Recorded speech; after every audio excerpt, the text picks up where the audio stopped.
सांसद नायब सिंह सैनी ने कहा कि केंद्र और राज्य सरकार की तरफ से निर्माण कार्यों को निर्धारित समयावधि के अंदर पूरा किया जाना चाहिए, लेकिन देखने में आया है कि एमपी लैंड और सॉलिड वेस्ट मैनेजमेंट प्रोग्राम के तहत निर्माण कार्यों के अनावश्यक रूप से रिवाइज एस्टीमेट बजट तैयार किए गए हैं, जिसके कारण निर्माण कार्य करने की फाइलें अधिकारियों की टेबलों पर ही अटकी रहती हैं।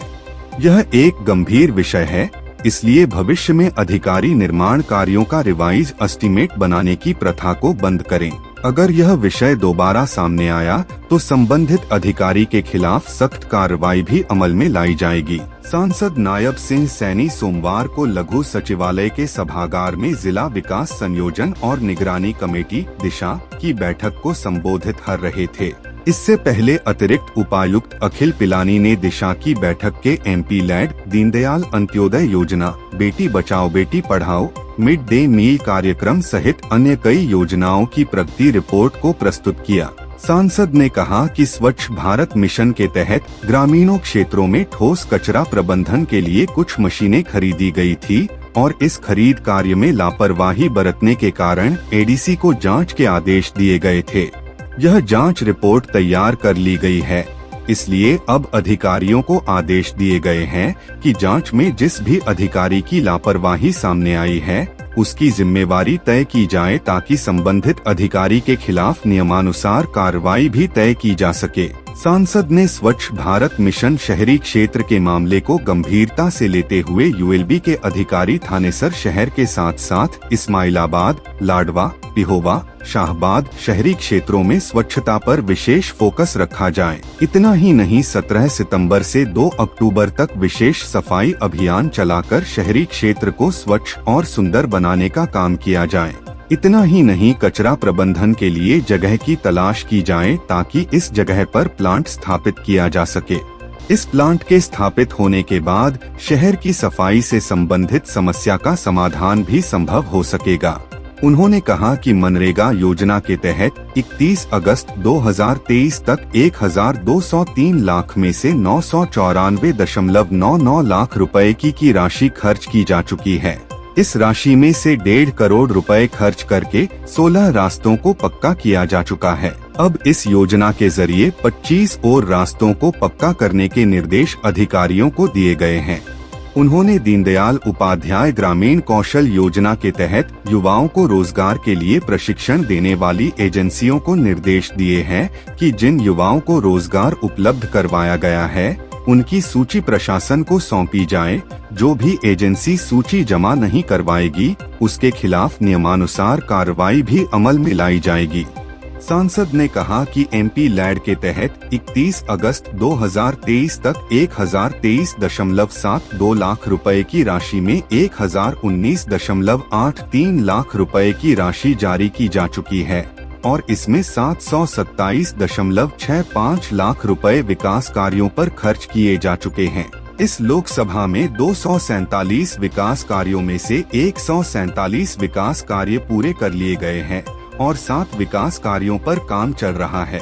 सभी विकास कार्यों की यूसी जमा करवाने के निर्देश दिए गए हैं। जी सर, आज आपने दिशा की मीटिंग ली है, क्या कहना चाहेंगे?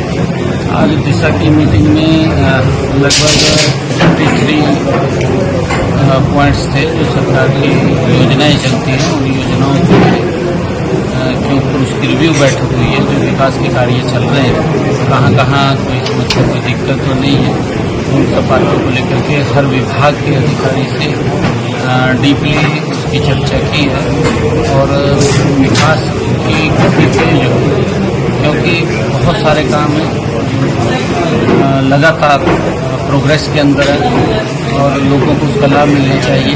कुछ काम ऐसे हैं जो अभी स्टार्ट नहीं हुए हैं और कुछ काम ऐसे हैं जो कंप्लीट भी हो गए हैं।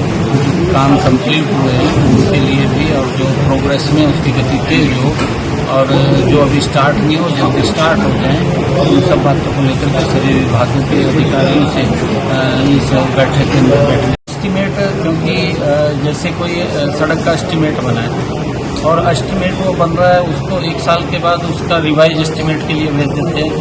कि प्रथा मैंने कहा है कि प्रथा कहाँ से चली है कि रिवाइज एस्टीमेट का, जब एक बार एस्टीमेट कोई बना है तो उसको कंप्लीट अपने समय के अंदर पूरा करें। अगर रिवाइज एस्टीमेट कोई भेजेगा मेरे यहाँ इस कुरुक्षेत्र के अंदर तो उसकी जवाबदेही तय होगी भी क्यों वो भेज रहा है इसका रिवाइज एस्टीमेट, किस कारण से भेज रहा है, क्योंकि पूरे समय के अंदर वो बनना चाहिए। अगर कहीं ठेकेदार की कोई गलती है तो ठेकेदार की तरफ ध्यान करना चाहिए, अगर अधिकारी की उसके अंदर कोई गलती है तो अधिकारी को ऊपर भी ध्यान करना चाहिए कि कहाँ ये गलती है, क्योंकि ये नई प्रथा एक शुरू की है कि काम चालू कर दिया और एक साल उसको शुरू नहीं किया और फिर जब शुरू किया तो उसका रिवाइज एस्टीमेट भेज दिया, तो लोगों को इस समस्या से जूझना पड़ता है।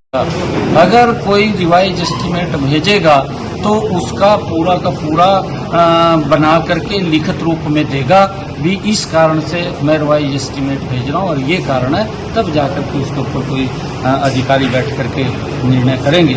नहीं तो हर काम को लेकर के रिवाइज एस्टीमेट भेजना, लोग लंबे समय तक इस समस्या से जूझते रहते हैं कि वो समस्या ना हो। जो काम आज दिया है और जब तक उसने उसकी कंप्लीशन की डेट दिया उस टाइम के अंदर वो पूरा होना चाहिए। जब उसके अंदर पूरा होगा, क्योंकि एस्टीमेट बना है उसका, और उस समय के अंदर पूरा होगा तो फिर रिवाइज एस्टीमेट की आवश्यकता नहीं है। विकास के कार्यों को गति दी जा सके। आदरणीय प्रधानमंत्री जी और हमारे आदरणीय मुख्यमंत्री मनोहर लाल जी लगातार क्योंकि विकास की जो गति है उसको तेज बनाए हुए हैं ताकि लोगों को समस्या से निजात मिले और उनको सुविधाओं का ज़्यादा से ज़्यादा लाभ मिले। इसको लेकर के आज उस बैठक का आयोजन किया गया।